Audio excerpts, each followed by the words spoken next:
Good afternoon and welcome to another edition of Dodgers Dogs as part of the Dodgers Daily Network. My name is Austin Brubaker. I'm going to be your host this afternoon, and it is a privilege to be able to do this with you. It was an off week for me last week, not completely anticipated, but something where I just needed to take the week off last week. Actually was incredibly busy because baseball across the Dodgers system has started. So just give you guys a little bit of a heads up of my past week. Monday, I decided not to do the show on Monday, only to give myself some additional rest because Wednesday I was actually at the Loon Stadium going ahead doing a meet the team type of event. When Friday I was at the first game back in 2026 for the Great Lakes Loons, the high A affiliate of the Los Angeles Dodgers. Got to see a great 2-1 victory for the Loons. Saturday was going to go to that game.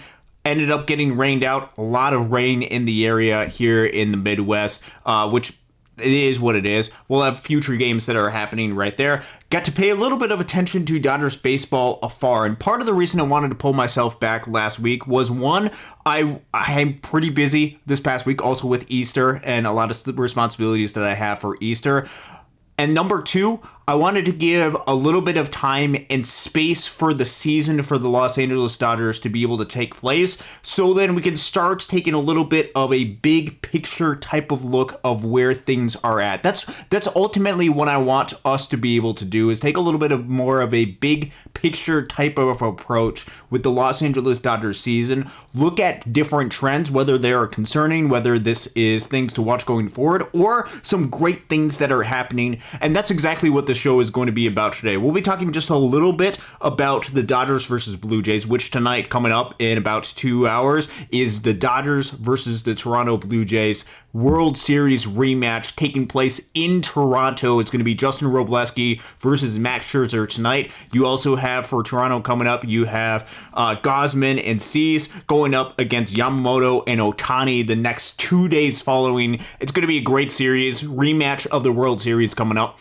But I want to spend a majority of the time doing a little bit of reflection and talk about some very early storylines from what we're seeing after the first 9 games of Dodgers baseball. You'll get some of my thoughts and some of the things that I'm starting to take notice of just a little bit, some things that are good, some things that are concerning, so on and so forth, as well as we're going to try a little bit of something new. We talk a lot about the minor leagues, but we're going to do a little bit of our own type of style of down on the farm segment just here, just with me, not with the back and forth that Casey and I get to have, but we'll be talking about some of the observations that I've noticed both in Great Lakes and across the system with Dodgers baseball. So super excited to be able to join with you guys tonight. If you guys have any questions, be sure to leave them down in the comments. I'll try to get them as quickly as possible, but we'll go ahead and talk about that. Honey Oats, doing great. How are you doing? We'll talk a little bit about Charles Davalon, Chuck Davalon, as he's known around Great Lakes area. We'll go ahead and talk to him. Chuck, thank you very much for and joining the show as well. So let's go ahead and get started and talk a little bit about what's going on tonight. The Los Angeles Dodgers going up against the Toronto Blue Jays World Series rematch. It is going to be, I believe tonight is the Justin Robleski start. Let me go ahead and just double check. I probably should have done this homework. In fact, I know that I looked it up a little bit earlier, but I just want to go ahead and just double check to make sure that I'm actually getting this right. Yeah, it's Justin Robleski versus Max Scherzer that is going on in the game tonight. And obviously with Justin Robleski going back into Toronto in the place where he pitched Game 6 and Game 7, obviously notoriously got into almost an altercation that ended up with the benches clearing. It's going to be a big night for Justin Robleski. Look, where this pitching staff is at, and we'll get into this in a little bit, is there's a couple of different pieces in this rotation where there are very serious question marks early in the season. Going into the season, we're very concerned about where Roki Sasaki was. Obviously, with his performance that he had in spring training, with the lack of performance that he had in the starting rotation last year, there's just a lot of question marks. And there still is those question marks with Roki Sasaki. Combine that with what we'll get into in just a minute with Emmett Sheehan, and there's a lot of concern with Emmett Sheehan. Robleski is there to be able to provide a little bit of stopping gap, to be able to provide a little bit of length, and that is what they're going to need out of Robo, out of the starting rotation. They just need some reliability. They have that with Glass now. They have that with Yamamoto. They have that with Ohtani. But that fourth reliable starter to not wear out the bullpen, which hasn't been overly utilized to the beginning point of this season, but has to remain and not overly utilized with how deep they've gone into the postseason the past couple of seasons. That is going to be essential to have that starter. And right now, Justin Wrobleski, if you take where Wrobleski is at, where Sheehan is at, and where Sasaki is at, Robo is the one most likely to be able to provide the Dodgers some length, some innings, and that's what I'm looking for during this game against a Blue Jays offense that isn't, at least at this point, as explosive. Just got swept from the Chicago White Sox.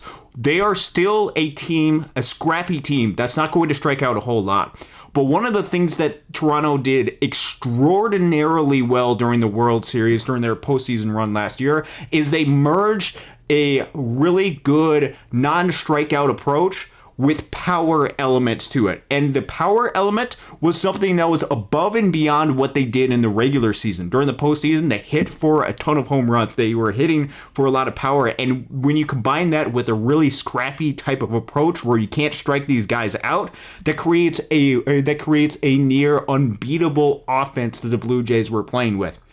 This year so far, they have the lack of strikeouts. They're not striking out a whole lot, but their power has taken a little bit of a backseat so far in spring training. And there's a couple of different injuries that Toronto is dealing with at this point. Obviously, Trey Savage is on the injured list right now. He will not be pitching during the course of this week. Anthony Santander is going to be missing the whole season. Alejandro Kirk also out during this week. They're not getting as good of performances from some of the other guys that were so good in the World Series, like Addison Barger, or even an Ernie Clement is more league average-ish as opposed to him being phenomenal during the course of the World Series. Toronto still has a really good club. That's not what I'm not trying to make these points to diminish what Toronto is able or capable of. But they're at a little bit of a weaker point at this point. And then you look at where the Los Angeles Dodgers are, and what they did over this weekend showed a ton of heart, especially during that game on Sunday when they were able to come back during that 8th inning and just took a whole different team type of approach where the Dodgers never seem to be out of it because the offensive upside that is part of this Los Angeles Dodgers team is so incredibly high to where even if they struggle for a little bit, they have talent on this team that is far superior to this point than just about every other team. And it is phenomenal to be able to watch the depth that they have. The guys where even if they give some guys a day off, they have an Alex Call to be able to step up. They can also turn to some of the guys on the bench. Like yesterday, they turned to a Will Smith. They turned to a Kyle Tucker off of the bench to be able to help fill in and supplement this lineup. Truly amazing, incredible to be able to watch the Los Angeles Dodgers and what they have. Dodgers are on a little bit of a hot streak offensively. Pitching side, as we'll get into in a little bit more of a middle of the pack type of area. But one of the things, obviously, that is of major news to the Los Angeles Dodgers, Mookie Betts. Mookie Betts left the game last night or yesterday with an oblique strain. He is on the injured list. The shortstop of the Los Angeles Dodgers is going to be out for a couple weeks minimum. The typical time frame for this is, I believe, 4 to 6 weeks. There is some hope within the Dodgers that he will be back sooner than that. That's a very much, if you go based off the history of the Dodgers organization, very much up in the air whether that's actually going to happen or not, or whether that's just more optimism that the organization is trying to be able to help push in that direction. It's kind of what I'm at least not giving too much credence to that. It's more of a wait and see what happens with Mookie Betts. All I know is he's going to be out for a minimum of 2-3 weeks, more than likely, probably more than that. Here's the plan of what the Dodgers have announced publicly for the shortstop position, because Mookie Betts, when he's on the field, not only good offensive player, but great defensively. How are they going to be able to substitute that? Well, they have a couple of really good options. Miguel Rojas is going to be taking some reps at the shortstop position. In addition, Hae-Sung Kim has recently been called up to the Los Angeles Dodgers to be able to help fill in the spot. But he's not going to second base. He's going to shortstop. Hae-Sung Kim and Miguel Rojas are going to be platooning at shortstop, with Hae-Sung Kim getting the strong side of the platoon. Strong side of the platoon is against right-handed pitching, more righties that you see. Miguel Rojas going to see a lot versus left-handed pitching. That is the plan, with at second base Alex Freeland getting the majority of the reps at second base, which this is twofold. One, this is to be able to provide some sort of stability at the shortstop position. Both Rojas and Kim are both capable at shortstop, while also being able to look and see what you have a little bit more with Alex Freeland. Get him a little bit more comfortable at the second base position, which Alex Freeland coming up through the minor leagues, more primarily a shortstop by nature. So it would have made sense to move him over to the shortstop position, have Kim and Rojas play the second base. I think this is more a little bit about the continual development of both Kim and Freeland, trying to be able to stretch them and grow them as players to get them to the point where I think they're both capable of playing the shortstop and second base. And I think they're both really solid at both of those positions, but continuing to allow them to be able to grow. And also for the Dodgers organization to be able to get a little bit of a deeper look of Alex Freeland and the adjustments that he is and needs to be able to make to be successful at the major league level. That's what the Dodgers organization is going to have the opportunity to be able to see while they're waiting on the injury for Mookie Betts, while they're waiting on the injury to Tommy Edman. This offense without Mookie Betts is going to take probably a little bit of a hit because both Ha-Seong Kim and Alex Freeland are not the same caliber offensively as Mookie Betts is.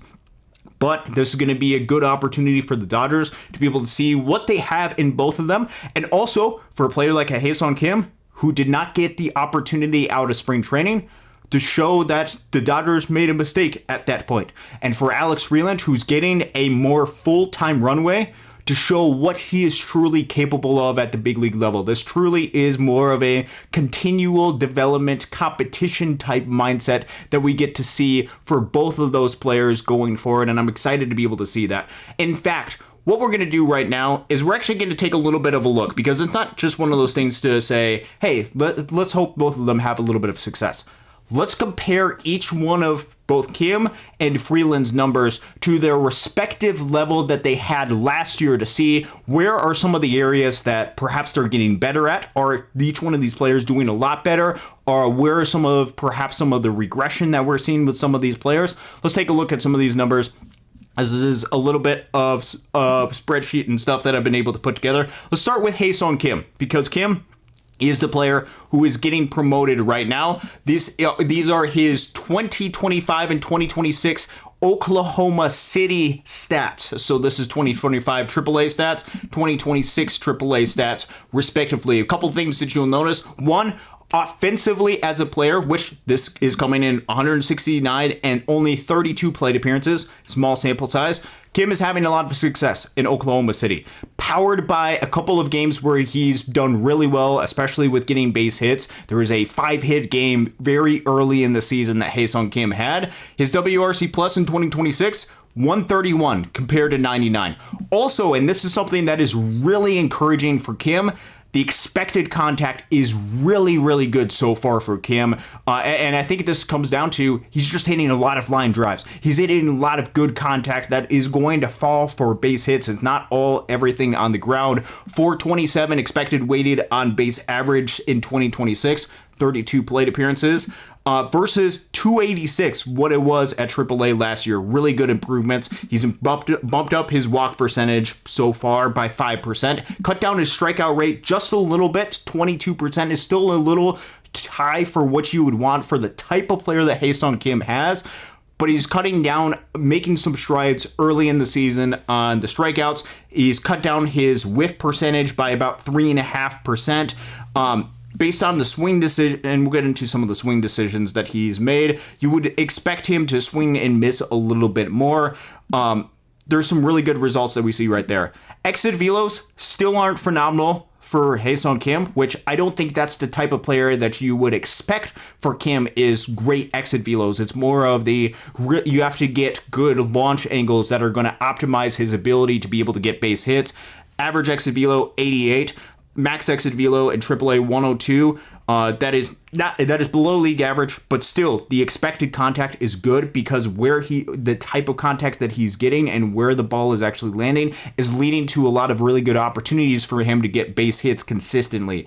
Looking at some of the other statistics, one, if you go back to some of the shows that I did in spring training, I was looking at different ways to be able to talk about a calculation for how good of swing decisions individuals are making. And I essentially created a swing decision plus type of metric. This is zone dependent, so it takes into account the heart, the chase, the waist, and the shadow zones, all those different zones, be able to put a little bit of grade on there. And what I noticed is the swing decisions by Ha-Seong Kim actually have gotten a little bit better. There's a little bit more swings in the heart of the zone, about 82%. He also is cut down a little bit. There's still a little bit too high of chase and waist swing, still at 19% compared to about 21% last year. But he's cut down on that a little bit this upcoming year to where he's making a little bit of better swing decisions than what he had made the previous year. Good stuff, what we're seeing overall for Ha-Seong Kim at the AAA level. With his promotion, I still think there is some stuff that the organization probably wanted to see him perhaps cut down a little bit more on some of the swing and miss. But the time and opportunity has arisen, and the Dodgers, with the Mookie Betts injury, have no choice but to have Ha-Seong Kim out there. And ultimately, Kim, in his 32 plate appearances, very small, more of a spring training-ish type of sample size, is performing really well so far this year. Let's hope that he's able to continue to have this type of success and a lot of the base hits, especially with the launch angle that a lot of these hits are having, are able to continue going forward as he faces big league pitching that can locate a little bit better. Let's compare that to Alex Freeland. For Alex Freeland, these are his Major League Baseball stats, 2025 right here and 2026. One of the things that you will notice is first game of the season, Alex Freeland won the Los Angeles Dodgers that game. With his home run that he had early in the game in his first plate appearances, combined with the double he had later in the game that put him in scoring position to score the winning run in a one-run game, Alex Freeland won them that game. Since then, there has been some hard contact, but it's been a lot of pitches that have been, or a lot of batted balls that have been in the ground, combined with a little bit, with too much passivity, we'll call it as it is right now, and with some of the passivity has led to a little bit too much chase from what Alex Freeland needs to be going for. So looking at some of the numbers, he has an 86 WRC plus compared to the 73, a 328 expected weighted on base average. That's good from what it is for Alex Freeland, but again, very heavily weighted towards some of the early results that we saw this season. Walk percentage good, strikeout percentage exactly the same as what it was last year. We'll get into some of the reasons why. He's actually whiffing a lot less than what he had last year and whiffing about what you would expect based on his swing decisions, and his average exit velo, some of the outs that he's made have been hit really hard. Average exit velo 93.6, that's actually really solid for him. 106.7 shows a little bit of upside. The max exit velo isn't going to be extraordinary for Alex Freeland, but if he can hit the ball hard consistently, that's going to do really well. But why has he struggled? Why is he hitting, I believe, 158 at this point? A couple of different reasons. It's because one of the things that he was showing improvements of in spring training has not translated so far to the major leagues. His heart swing percentage, which is in the middle part of the zone, all inside of the zone, has to go up from the 63.6% that it was in 2025. So far in 2026, it is down. It's at 54.5%. Unless there is zero chase, unless there is very little swings in the shadow of the zone in which he is relying on pitches to outside the zone to not swing at all, you are not going to have a whole lot of success with a 55% heart zone swing percentage. Or if it is that low, you have to be able to take advantage and capitalize on those chances. And the reality is, so far with Alex Freeland, is the balls in play percentage on the heart zone have not been good. Heart zone is where you make a lot of damage. Heart zone is where you make a lot of contact. And the league average batted balls in play percentage last year was about 45.5%. it's about 37.5% for Alex Freeland. So he's not taking advantage of the opportunities that are presented to him in the heart of the zone. He's had some opportunities where he's been successful in the shadow zone, but it hasn't been completely great at the heart zone. Also, he's swinging a little bit more in chase and waste pitches, and I think this has been the past couple of plate appearances. There was one plate appearance that he had, I don't remember if it was yesterday or yesterday on Saturday, but there was a couple of pitches that were inside the zone he didn't swing at, and then there was I think it was a splitter that was way below the zone that he ended up swinging at that pitch in a count that was outside of the hitter's control. 1-2 count, I believe, is what it was. That was not great from Alex Freeland. You want to see better swing decisions for him. If he makes better swing decisions, he's going to put him in the best opportunity to be able to have some success. And if he is able to combine that with his ability to hit the ball hard, that's when you can reach some of the upside with Alex Freeland. So while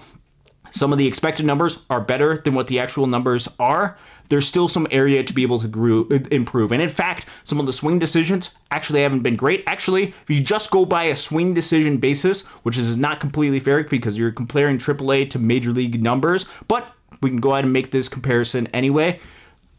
Ha-Seong Kim has actually been making better swing decisions than Alex Freeland has in Ha-Seong Kim in 2026 at AAA versus Alex Freeland at the Major League level. For Alex Freeland to have success, and the reason why I believe he got, or part of the reason why he got the promotion to the Major Leagues and got the call over Ha-Seong Kim, was because of his success that he had with his swing decisions.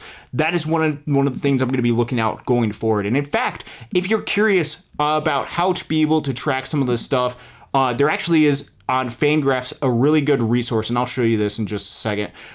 If you go to Fangraphs, which I'm going to pull up some of the numbers. I'm including spring training numbers on here, but if you actually, for major league players, it doesn't have it for minor league players, you have to go and figure this stuff out, calculate it yourself. But if you go just below the out of zone, zone swing percentage, all that type of stuff, one of the things they just recently added was a strike zone breakdown on Fangraphs, which has the hard zone, shadow zone, chase zone, and waste pitch zone, which if we look at 2025 and 2026, this is where I'm getting some of the numbers that I have. You can look pretty solid contact with the heart of the zone for him, not as much contact with the shadow zone, so on and so forth.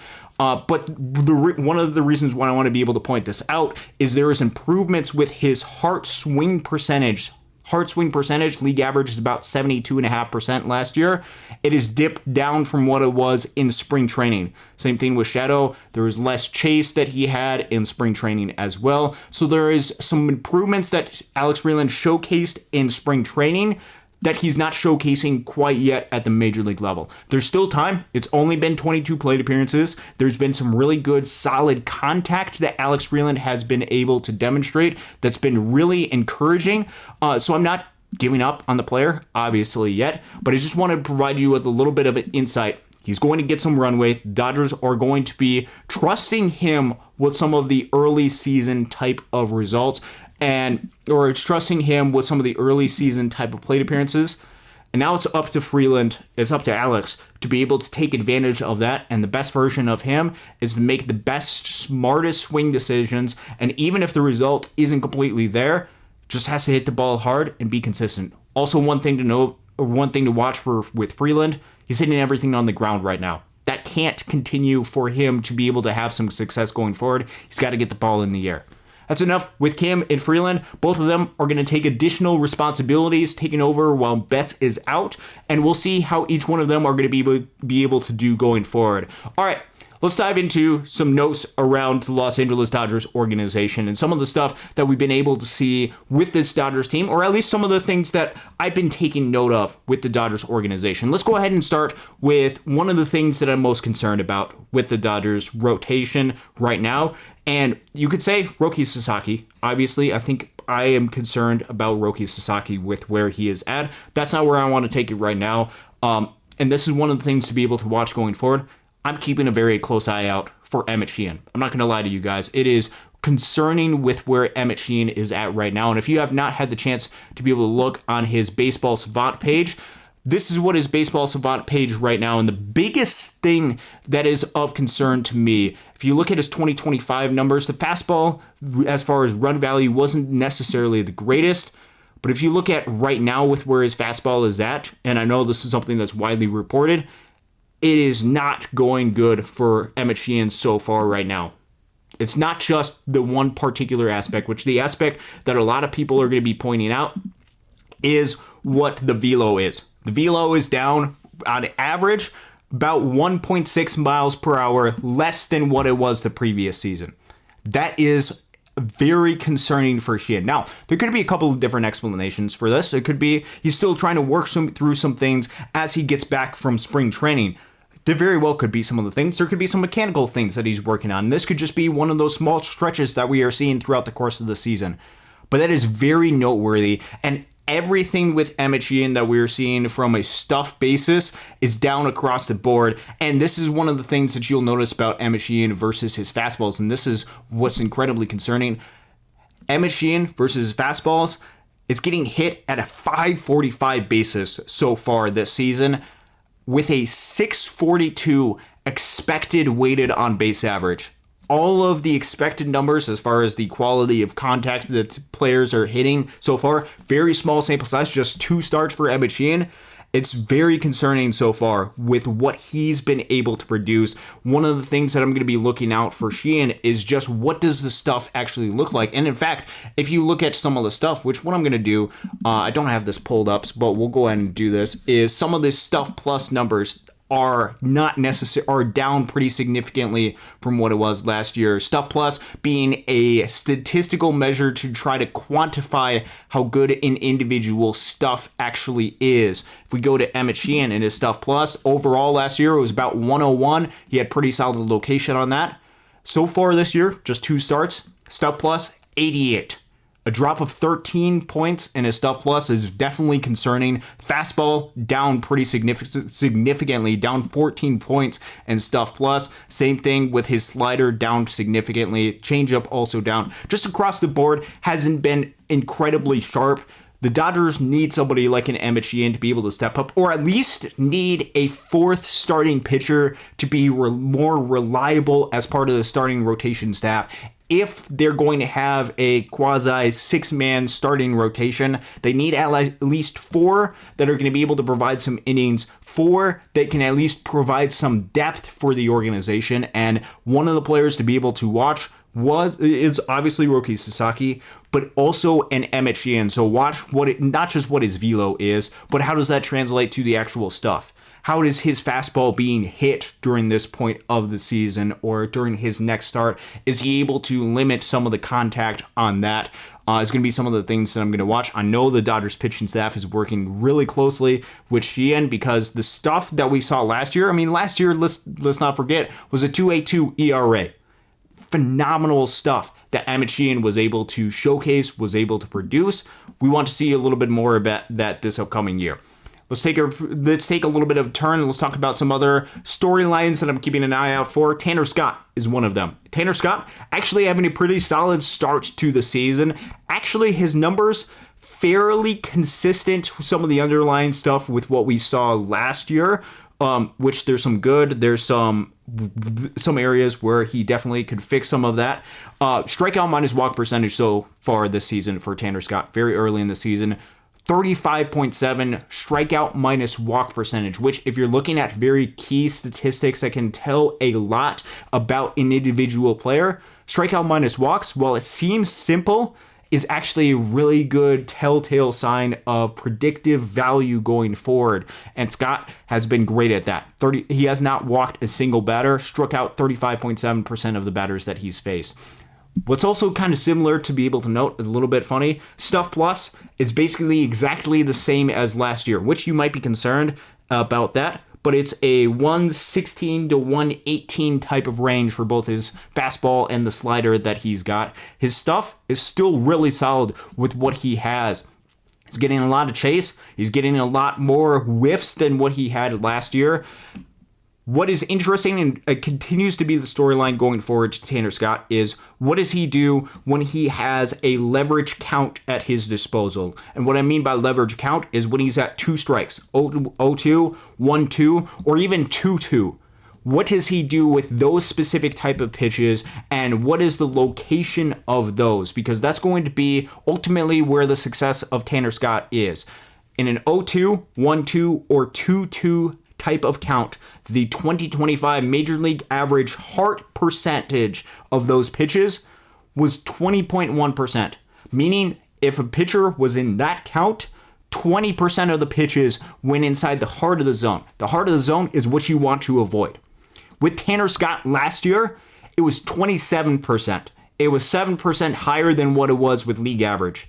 With this year, it's at 26%. There still is some of that concerns very early in the season, but when Tanner Scott gets into a leverage count, meaning when I'm talking about this, 0-2, 1-2, or 2-2, he still is throwing a little bit too much of pitches in the heart of the zone. My hope going forward with Tanner Scott is that can drop down, even if it drops down to league average, and he's able to throw more pitches in the shadow or throw pitches a little bit more chase. He's getting enough chase. He's getting the upper percentile of pitchers with his chase percentage this upcoming year. He's getting a decent number of whiffs this season. He just needs to be able to avoid the center part of the zone, the heart of the zone, to be able to have some success. The stuff is still solid. The strikeout minus walk percentage is still really good. Even if he lessens some of that, gives up a couple of extra walks, but is able to avoid the middle part of the zone, I think that's where he's going to avoid a lot of damage, and I think he's going to be great in more of a setup type of role for the Dodgers organization. Let's talk a little bit about the Dodgers outfield. This is where I want to take it next, is let's talk a little bit about the Dodgers outfield, where it's at, some of the signs that we are seeing. Let's start off with a new player that is coming. Before we get into National League Player of the Week, Andy Pages, who is on his way to potentially being National League Player of the Month. We'll get into him in just a minute. Let's talk about the newcomer, Kyle Tucker. What are we seeing from Kyle Tucker so far? What are some of the good things? What are some of the concerning things? And ultimately, Kyle Tucker is not playing completely up to his potential quite yet. He's produced enough offensively, 118 WRC plus, to be a much improved version than what the Dodgers had last year in the outfield in a Michael Conforto, but there's still a lot more. And the biggest thing that I've noticed so far with Kyle Tucker, and this could just be an adjustment that he's making early in the season, could very well be eliminated. Kyle Tucker is not a player that whiffs a whole lot. This year, he's whiffed a decent amount, and especially early in the season. I think he's starting to eliminate some of that with what he had a good series this past week against the Nationals. But the biggest concern that I've seen so far with Kyle Tucker, he's whiffing too much. He's whiffing at a 27.6% clip, which has led to a 24.3% strikeout percentage. Kyle Tucker is typically more around a 15% strikeout percentage type of player. And I think part of this is we're seeing a lot of whiff. We're seeing a lot of swing and miss with off speed, with changeups, and with some sliders as well for him. So it's more, there's a little bit less in-zone type of contact, just some swing and miss type of concerns that we're seeing early in the season for Kyle Tucker. Long-term, I'm not ultimately concerned, but watch to see if this is more of a continual trend of what's going on going forward, because that is not the type of player that Kyle Tucker typically is, and that more of an anomaly type of thing. It has to be something that you just watch out for, see how it corrects itself throughout the course of the season, or see if it actually does correct itself, or if there just is a little bit of something off that is part of his swing. I know the Dodgers organization knows that, and they're working on different ways to be able to have that. Overall, though, having the presence of Kyle Tucker, especially, I think it was the first game that the Dodgers had on the season, he makes a very big difference to the organization and what he means to this offense, what he means to this lineup. The at-bat quality that he can be able to provide is phenomenal. It just has to come with less swing and miss as part of his bat. Let's talk about Andy Pages and how amazing Pages has been. This is his slash line going into the series against Toronto, which again, early in the season. And also, first off, let's take a little bit of a step back. Let's contrast this with last year, which this time last year, Andy Pages was not thought of very highly by Dodgers fans. In fact, he was having a really tough start to his season before he ultimately turned it on. Complete 180 from what we were seeing this season. Andy Paez is on fire. He is the National League Player of the Week, just was recently announced today. His slash line on the season, 471, 500 on base percentage, 794 slugging percentage. That is a 267 weighted runs created plus. Phenomenal stuff for Andy Paez. 424 expected weighted on base average, less than what the actual results. Andy Paez will come back down to earth. His, I think, 500 plus batting average on balls in play will come back down to earth. But he's doing great stuff right there. He's pulling a lot of balls in the air, 29.6 pull air percentage. He's also proving himself to be one of the more valuable players across the game of baseball. He is third in Major League Baseball and Fangraphs wins above replacement of 0.9. He's been awesome. Andy Paez, I'm super proud of what he's able to do right now. He's on a really big hot streak, and you hope that he's able to continue to have some semblance of success, but he's aggressive as a hitter. He goes out there, he knows what he is capable of, and it seems like he's been working on and able to make some adjustments this offseason, and that has led to some of the early season success that he's had. Won't continue like this forever, but the Dodgers have a really great piece as part of this organization in Andy Paez, who's proving to be very, very valuable, especially with his ability to play every day and to play center field. It's just great stuff, what we're seeing for Paez, and especially with he's hitting right-handed pitching right now too, which some of the concern that you could have had going into the season is he is much better against left-handed pitching, probably still true with what he has, but there were some struggles that he had a little bit closer to league average against righties. This season so far, he's been able to hit both. He's awesome with what he's able to do, and he's absolutely on fire. Look for that to continue to go forward, and especially as he makes his return to Toronto, not just where he made the catch, but where he was benched as part of this team. We did not play in the World Series until that moment. Obviously played a little bit earlier in the series, I believe, but was benched in that series. Then came up with the big moment. Look for Andy Paez to have another big moment and try to showcase that 2026 is a different year for Paez. And he's trying to prove himself to be one of the most valuable players, not just on the Dodgers, but across Major League Baseball. Currently third highest in Fangraphs wins above replacement.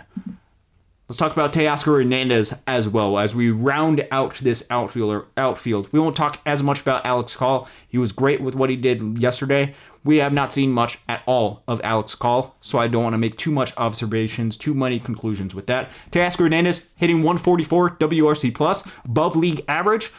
There's still a lot of swing and miss. There's still a lot of chase. He has a 379 weighted on base average, but a 263 expected weighted on base average. The quality of contact hasn't been completely there. Had the big home run, I believe it was yesterday, late in the game.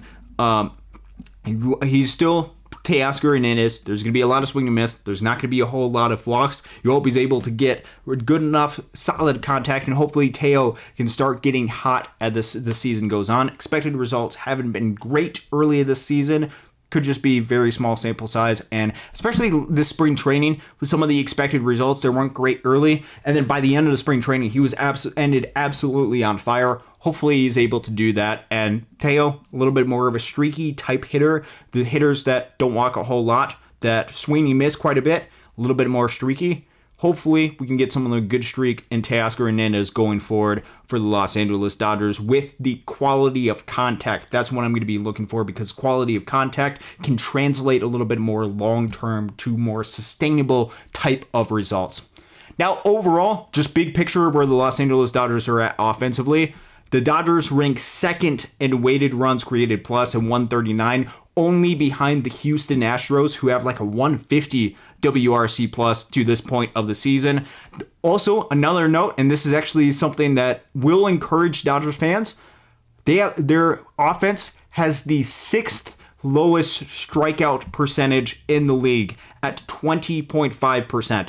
That is sixth lowest across Major League Baseball, while also having the second highest isolated power numbers at 200. If you combine, just like the Blue Jays did, with a low number of strikeouts with really good power output, that's going to make your offense almost impossible to be able to beat, and that's what the Dodgers have been able to do.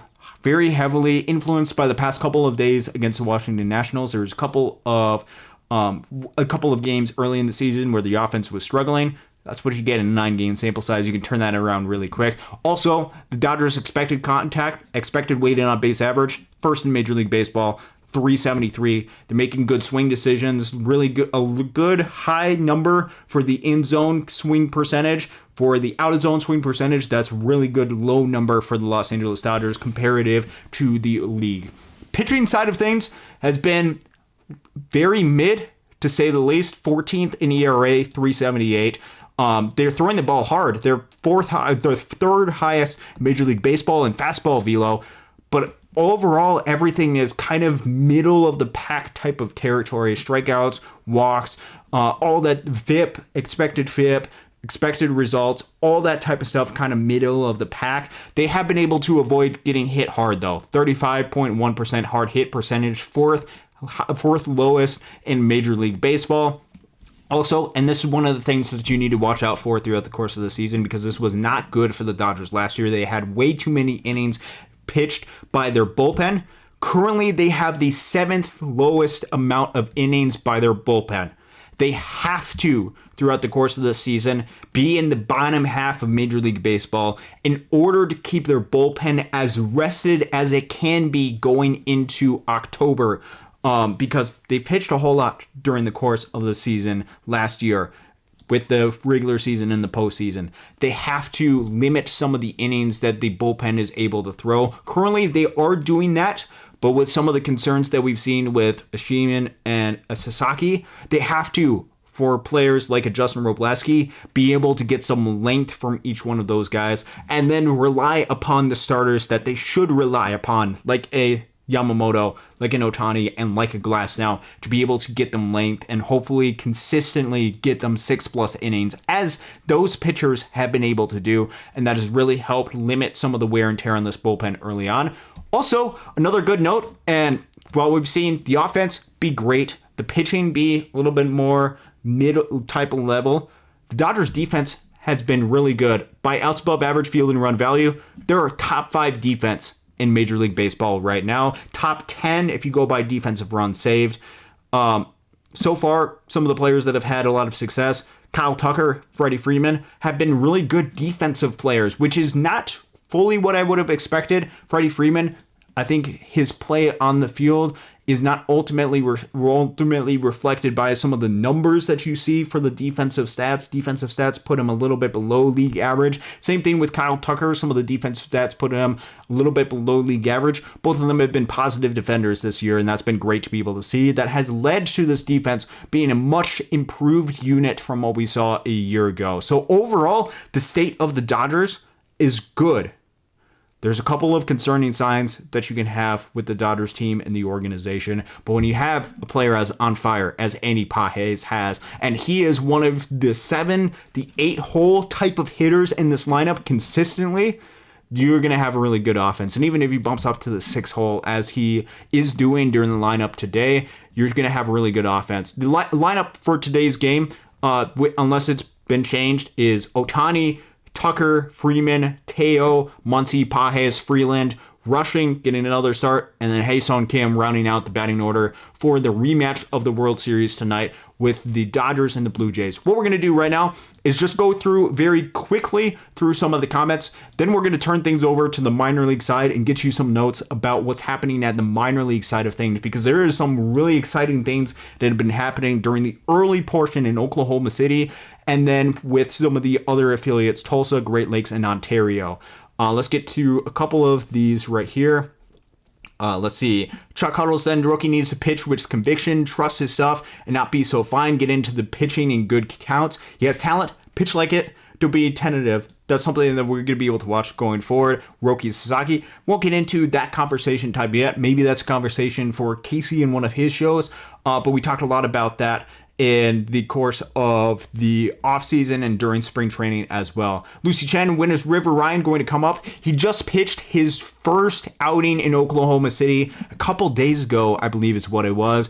went pretty well. I think they're still wanting to slowly build him up. I would expect with River Ryan, the earliest that you would probably see him, unless there's some type of injury, is towards the end of this month. But even then, they might want to have the build up be a little bit slower, and perhaps have him go 5-6 starts at the Oklahoma City type of level before they consider bringing him up to the major league level. It's going to be dependent on the innings that they're going to be able to get and the effectiveness of Roki Sasaki, and right now with an Emmett Sheehan, and what they're going to be able to do for certain spot type starts. There's a stretch, I talked about this going into the season, from I believe the 17th through the 29th of April, end of the month, where there's an extended stretch where they're going to need some additional pitching. They perhaps could need a River Ryan at that point. That's probably the earliest of what I would see. I think they want to give Roki and Sheehan, assuming no injuries, additional chances to be able to come up. There's Mike Lopez with the Release the Beast, bring up JT3. We'll get into him in just a minute as we talk about the minor league levels. JC Gonzalez, not a fan of lineup construction. I don't like Tucker batting behind Ohtani. I'd rather have Ohtani, Smith, Tucker at the top of the order. That's an interesting thought, because you could talk about some of the lineup construction, especially with the impact of having a player like a Mookie Betts not part of the lineup. You have to have a right-handed hitter towards the top of the order. Will Smith would be a great candidate to be able to have to the mix. I think once Kyle Tucker gets into more of the player that he is, doesn't swing and miss quite as much, there's a little bit less swing and miss, I think that's when we're going to see the reason why Kyle Tucker is trusted with that number 2 spot, is because his track record as a hitter is really good and so professional going forward. Chuck Colson, let's see, I think he wants his 2 best hitters with the most at-bats, and Kyle Tucker has the ability to be able to steal bases. That's a really good thought right there. Jay talking about some early season thoughts on Alex Freeland. 22 plate appearances, zone swing percentage 53%, zone contact percentage 92%, on track, adjustments needed. Talked a little bit about that. There's some adjustments that need to be made with Alex Freeland. The zone swing percentage, I think, is too low, particularly in the heart of the zone. If you look at his shadow zone swing percentage, is about 44%. That's a little bit higher than what it was in spring training, meaning he's swinging at a little bit more shadow pitches and a lot less heart zone swing pitches. I would prefer him to swing more at the heart zone. That's because I think a long track record, that's going to lead to a lot more success. If he can be a little bit more aggressive, especially early in counts, I think he's tried to be able to do that in a couple of plate appearances, but he hasn't been able to put the ball in play consistently in the heart of the zone. And that's where he hasn't had completely a ton of success. Freeland, as Chuck said, Freeland has been in so many bad pitch counts, and it seems like pitchers are hitting the fringe of the strike zone on him when he has 2 strikes, or is it just me? There's been a couple of plate appearances also where, I mean, if you look at the plate appearances against Gus Varland, the one where Gus Varland struck Alex Freeland out on 3 pitches, all 3 pitches were dotted right on the perfect part of the zone. While you want Freeland to be able to protect the plate, sometimes you just have to be able to give it up to the pitcher and what he was able to do with that particular pitch. Obviously, want to see a little bit more aggressiveness for him, but that you also, with those pitches, got to tip your cap to what the pitcher is able to do. Mr. Classic, what's up? Great Lakes Loons currently first place in the Midwest League East. That is correct. This upcoming week, I'll be at a bunch of games. The Great Lakes Loons are going up against the defending Midwest League champion West Michigan Whitecaps. Both of the teams are 2-1, currently tied for first place in the Midwest League East Division. This is going to be a huge series because I think there's one additional series that the Loons get to face against West Michigan, but that's going to be it. It's this week, and then one other week in mid-May that these two teams get to go ahead and battle against each other. And these two teams, along with likely Lake County would be my guess, are going to be probably the 3 teams that are going to be fighting for the Eastern Division title in the first half. So this is a great opportunity early in the season. Yes, just 4 games in the season. We're already talking about playoff chase, but that's what happens during the Midwest League 66-game sprint to the first half title crown for a playoff spot that the team is having. Loon's got a lot of really good players. They got a ton of talent. They've got lineup depth. They've got a really patient lineup, and they've got some sneaky good pitching. Really good pitching as part of this team's club. We'll get into that soon. I'm super excited about that. Going to a bunch of games this week. Let's see. let's see, talking a little bit about this. Coach Casey called it in this offseason, I believe, talking about Pages, says he has chip on his shoulders for the World Series performance. Chuck Huddleston, Pages is recognizing spin and laying off the sweeper in the outside corner so far. Yeah, that's what we're seeing so far with Andy Pages. Is he's doing a lot of little stuff well, and he's making some of those adjustments that you were hoping that he would be able to do at the minor league level, and that's led to a lot of really good success. All right, let's switch over to the minor league side of things. Let's do a little bit of a trip down on the farm, and let's talk about what are some of the things that we're noticing at the minor league side of things. And what we're going to do is we're going to have a little bit of video as part of this too. So what we're going to do, hopefully I can get this to work. I got to be able to get to the control panel right here. Let's go ahead and take a look. First player that we have to be able to talk about is James Tibbs III. He has been unreal to this point in the season. There's been 9 games that Oklahoma City has had, and he has 7 home runs as part of the 9. This is his 3 home run game that he had on Saturday. James Tibbs III, this is his current slash line, 474, 535, with a 1.184 slugging percentage and a 336 weighted runs created plus. That is, for his number of home runs, he's tied for the most in minor league baseball in home runs. We'll go ahead and let this loop on it for a little bit. James Tibbs III is tied for the most in minor league baseball in home runs. He is one of the best hitters in all of minor league baseball, and this is for a hitter that just recently got called up to the AAA level. It's not like he's been at the AAA level for a long time. He's just getting called up, and right now he's absolutely hammering pitches so far. Are the Dodgers going to call him up immediately? No. There's no room on this outfield right now. And we'll have this conversation in just a second about how there potentially could be able to be room for him going forward in the future. There's a couple of areas for him to be able to work on. One, his whiff percentage, and this is going to be part of the profile that you have to be able to understand about James Tibbs III going into it. There's going to be a lot of swing and miss. His strikeout percentage is only about 20-some%, but his whiff percentage at the minor league level is at 30%. Even with some of the success that he has, he's going to trade some swing and miss for that power. And if that power is able to showcase anywhere near to what we've seen so far, you're going to be happy with some of the results. Think Teoscar Hernandez-esque, except with James Tibbs III, it's not completely that profile because he's still got some patience in the box. He's still able to draw some decent amount number of walks.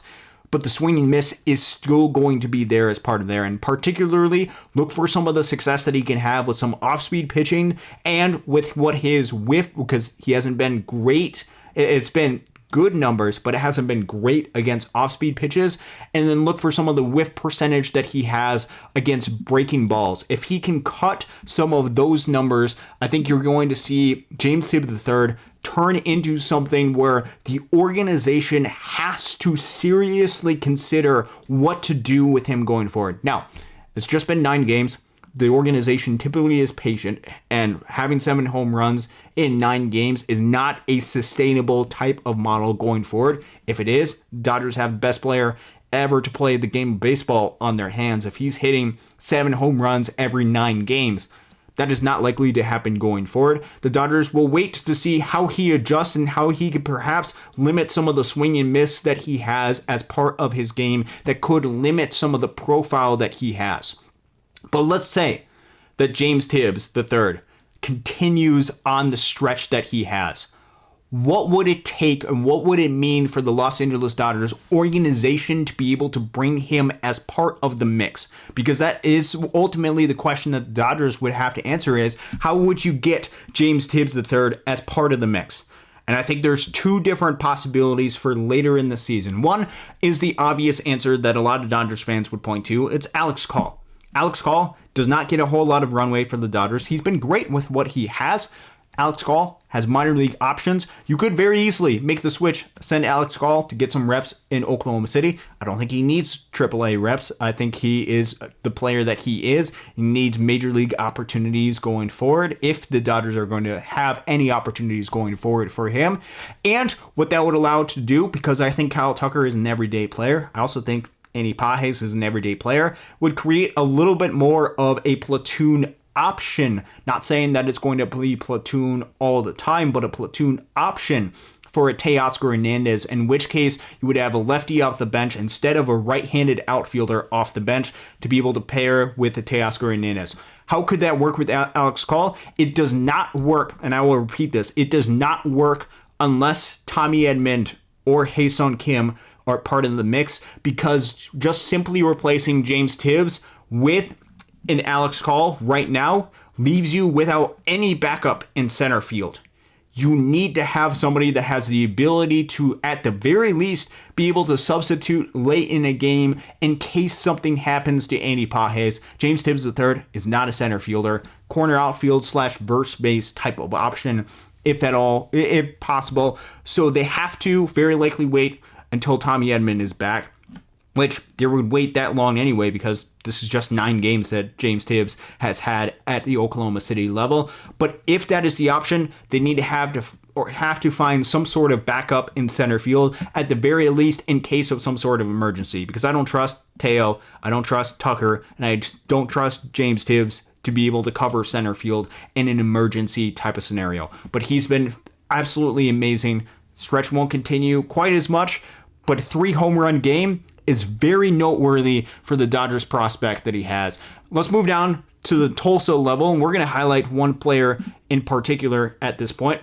And I want to be able to highlight what Luke Fox was able to do during his game. First off, both him and Patrick Copen were great during their starts this week. Tulsa just recently started their season, had a 3-game stretch against San Antonio. I believe they won 2 of those 3 games.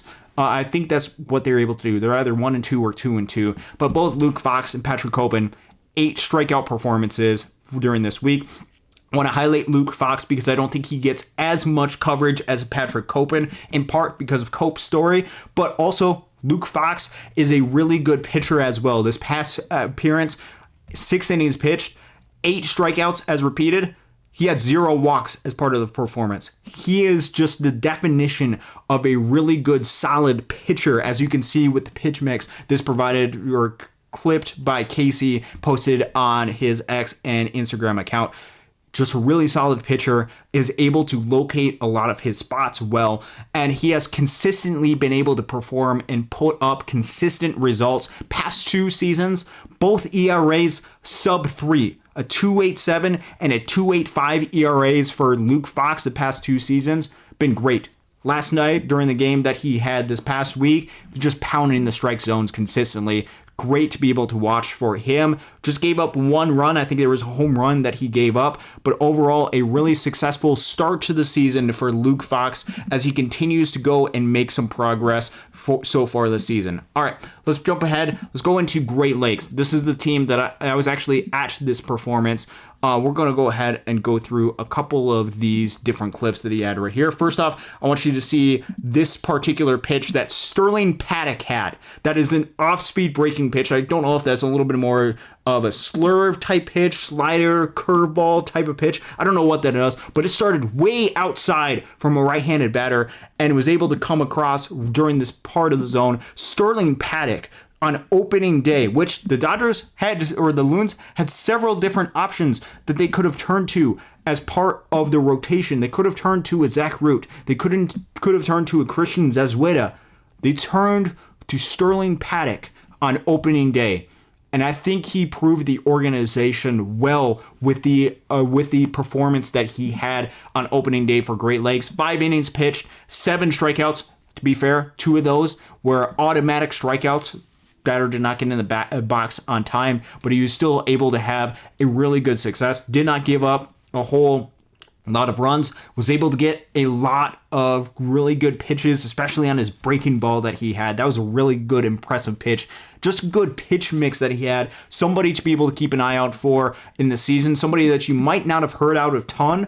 Sterling Paddock is somebody to be able to watch. Also, if we're going down for the line with Great Lakes, I wanted you to look at this play with Logan Tabling. Logan Tabling, Table as I call him, athletic play that he had to close out the first game of the Loon season. But it wasn't just an athletic play, because Logan Tabling, I was actually really surprised when he came out of the bullpen, because Tabling has typically been somebody that has been more of a starter type of player, or at least we've seen him a lot as a starter. You can see the breaking ball that he had. He was really good in a more of a high leverage relief type of role. He pitched both the 8th and the 9th inning, just gave up a walk, but everybody else was retired for Logan Tabling. He's got really good mid to upper 90s velo on his fastball. And then he's also got this, I think it's more of a slider-ish type of pitch. Really good pitch mix that Logan Tabling has. Having him be a little bit more in a high leverage type of situation. Kind of similar to what we saw last year when Cam Day was more of a piggyback / starter type mold. And they converted him to more high leverage relief. I think that's something that we potentially could be seeing with a Logan Tabling this season. And he's got really good stuff. Got sweeper, curve, cutter, change, really good mix. Fastball topped at 97, according to some of the numbers that Casey had put. That's some of the pitching side. There was a lot of really good performances on the pitching side with Great Lakes. We'll get into some of the overall stats and numbers from the season this year. But let's talk a little bit about the offense, because the offense was really fun to be able to watch. And the first player that I want you to be able to watch is Chuck Davelin. Charles Davelin, taken in the first round, the pick right after Zach Root, that came in a trade. I can't remember which trade it was, but Charles Davelin came as part of the mix during the game 2 of the doubleheader that the Loons had yesterday. In the same inning, Chuck Davelin had 2 home runs. First one was he was the first batter part of the order. The second one, he was part of the mix, and he hit a grand slam to extend the lead from 7-0 to 11-0 for Great Lakes. That ended up resulting in a 16-1 victory for Great Lakes. Chuck Davelin was great as part of his performance with his 2 home runs. A couple of other good hard hits. Hasn't struck out a whole lot. Some unluckiness in the first couple of games, but we've seen some good performances for him. Next player I want to be able to highlight, and we'll get this going right here, Nico Perez. He's not somebody that we've covered too extensively here on Dodgers Daily, but we probably should have, based on his performance that he had last year. Nico Perez, second baseman, infielder, part of this Dodgers organization, had a 117 WRC plus at Rancho Cucamonga, the low A level of the Dodgers organization last year. Ended up having a really good day yesterday. Went 4 for 6. He had this home run that you can see right here, which went deep, and this is in 40-degree weather for someone who hasn't played probably a whole lot of baseball in 40-degree weather, or at least and Great Lakes hasn't played a whole lot. Also had a double and 2 singles as part of his performance with the success that he had last year offensively. 117 WRC plus. He's a player that you want to be able to watch going forward as a player that could continue to have some of this success as he continues with some of his development that he has. Great offensive approach for Nico Perez. Very fun player to be able to watch. Next, I want to go ahead and turn over to Ontario, which, by the way, and we'll cut back over. I'm trying to get this video and stuff ready.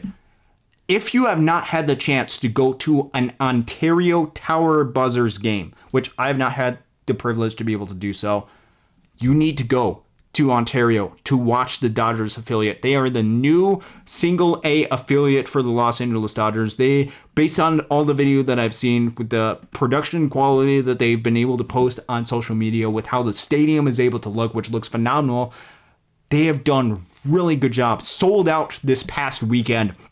And they had some really good performances to be able to showcase that. Go check out the Tower Buzzers. They will be home starting on, I believe, Tuesday. I can't remember if Tuesday is the 14th or the 15th. Whatever that Tuesday is, through the following Sunday. The Dodgers start, I think 14th is the Tuesday. The Dodgers go ahead and go on the road on that Thursday through the Sunday of that series to Colorado. So if you're looking for some baseball, not this weekend, but the following weekend, go check out a game in Ontario for the Tower Buzzers game, because the stadium looks great. Also, they've had some really good performances as part of the level, including this performance that they've had so far. Brandon Tunick. I don't know if Tunick. I'm not sure if I'm saying that quite correct, but he during his weekend, not even a week, his weekend that he had. First off, hit this home run during the first game in Ontario's history. Great to be able to see. But he didn't just have one home run as part of the weekend. He had 3 home runs in 3 games for Ontario. The 2024 8th round pick was absolutely on fire. This is his second home run that he had. You can see the center fielder doesn't see it. It's way gone in deep right center field. Brendan Tunick is absolutely on fire. That makes 3 different Dodgers outfielders that were insane this week, with Chuck Devlin with his 2 home runs that he had, with Brendan with his 3 home runs he had, and then of course James Tibbs III with just some ridiculous numbers that he was able to put up. 3 home runs for Brendan. Another pitcher, or a pitcher that I want you to be able to watch out for, and this is somebody I don't believe we really covered him a whole lot. First time actually being able to watch him in games. Spent a little bit of time last year with Rancho. Jesus Tejero, with what he did, started with Cam Leiter, but ended up with this guy, Jesus Tejero, coming in the game. 5 innings pitched, 0 walks, 8 strikeouts, and 0 runs in the game for Jesus Tejero. From some of the brief footage that I've been able to watch of him, he had really good command of his fastball, which has some life to it. Also has a little bit more of that slider that is able to pitch outside of the zone. Really good stuff for Tejero, who in the piggyback role, he had some games where he started last year. You could see him a little bit more of that piggyback type of role. Was extraordinarily effective against low A hitters, 8 strikeouts and 5 innings. Huge shout outs to what he was able to do last year. All right, those are some of the individual players. Let's talk a little bit about the minor leagues for the Dodgers and just the overall numbers and what we are seeing so far. And the Dodgers offense in the minor leagues is on fire right now. As an offensive unit, the Los Angeles Dodgers system, Oklahoma City, Tulsa, Great Lakes, and Ontario, which, again, Tulsa, Great Lakes, and Ontario only have 3 games to go off of. Oklahoma City has 9 games, very early in the season. They are posting a 130 WRC plus collectively, with a 14% walk percentage, 14.2, and a 193 ISO. Comparatively across the league, that is second in WRC plus across systems, that is 8th in walk percentage, and that is 3rd in isolated power. Great start to the season for the Dodgers offense. As a pitching staff, a little bit more of a struggles. Overall, as a pitching staff, the collective minor league baseball ERA is actually pretty high. The Dodgers are 4th in minor league baseball ERA collectively. I believe it's about a 5.38-ish ERA that they have, which is actually towards the upper echelon in minor league baseball. Still working on some of that calculation, so that might not be completely accurate. But what I do know, 23.8 strikeout percentage for them, 8.3 strikeout minus walks. There's going to be a lot of walks as part of the system. But where the Dodgers organization is having success on the pitching side is at the lower levels of the system collectively as a unit early in the season. Great Lakes this past weekend posted a 1.96 ERA, 36% strikeout percentage for Great Lakes this week, and a 23.6 strikeout minus walk percentage. Ontario, similarly, 2.67 ERA in their 3 games with a 27% strikeout percentage and a 10.5% strikeout minus walk percentage. Both Great Lakes, Ontario have had some early season success pitching, and just overall collectively as a unit, the Dodgers minor league affiliates have done really well as an offensive unit, and that's been great to be able to watch. Very early, these numbers will be updated. They will not stay the same, and they could turn into below league average by this time next week as more games get added to the calendar. But at least from the first weekend for some of the affiliates and for the first week and a half for Oklahoma City, the team is having some success. So overall, as the overall system looks, the Dodgers are having a really good success across the system early in the game. So that's been really excited to be able to watch for that. If you have any more questions, just leave them down. I might stay on for another minute over here. Fresh Fade Productions, Dodgers for Life, absolutely. Honey Oats, Davlin might be the best pure hitter in our system. It's going to be really fascinating, and I don't know how long either one of those guys are going to stay in Great Lakes, but having both Mike Sirota, who's a really solid hitter, who with Great Lakes' offensive success, it has not come from Mike Sirota, who's has hit the ball hard. There's been several hard hit balls, just hasn't gotten completely lucky. But to have Sirota and Davlon as both two really good pure hitters, Dodgers outfield prospects in the same outfield, that is great and phenomenal to be able to watch. Let's see. And then Rocky Rivera 5, is that Austin? I heard he's the next Andrew Friedman. I appreciate that. And I don't think I'm anywhere close to with the mindset that Andrew Friedman has, but I appreciate the compliments that you have. Dodgers overall, as a system, are in a really good place. And now they get to go up into the matchup with the World Series rematch. Dodgers versus Blue Jays. I'm sure some of the pregame stuff is happening on Sportsnet LA. Highly encourage you guys to be able to tune into that. You guys, we're already going to tune into that. Robleski versus Max Scherzer. Max Scherzer, the starter from Game 7. Robleski, the pitcher to come in relief after Ohtani. I believe it was him right after Shohei Ohtani. And then obviously the fiasco that happened with that. It's going to be electric. It is going to be one where the Blue Jays desperately want to win this series. Obviously, to avoid the stretch that they are on at this point, losing 4 straight games. But also to get a little bit of morale boost from beating the Los Angeles Dodgers in a series that they feel like they outplayed the Dodgers in that series. And for the Dodgers, they are 7-2 on the season. It is continually go out there and play good baseball and let the talent be able to take you to a place where you win a whole lot of games. Stack up the wins early in the season allows you to be able to provide some rest for pitchers when you need to, allows you not to force certain situations for certain players to be able to come back. For example, if the Dodgers stack wins when Mookie Betts is out, they don't have to force to rush him back as part of the mix. They can be patient with this approach. Win as many games as possible. Things to watch tonight, Justin Robleski. How long, what length are you going to be able to provide with Justin Robleski as part of this rotation? He needs to be able to provide some length if you are not going to get any length out of Sasaki or Sheehan, or limited length, I should say, with Sasaki and Sheehan, and not having a Robleski to be able to help back them up. Robleski to be able to provide the Dodgers at least 5 to 6 innings would be good for the Dodgers tonight. And then for the offense, continue to make good swing decisions and continue to hit the baseball hard and pass the baton on to the next person when it is needed. That is where the Dodgers have a whole lot of success as an offensive unit. Looking forward to the game tonight.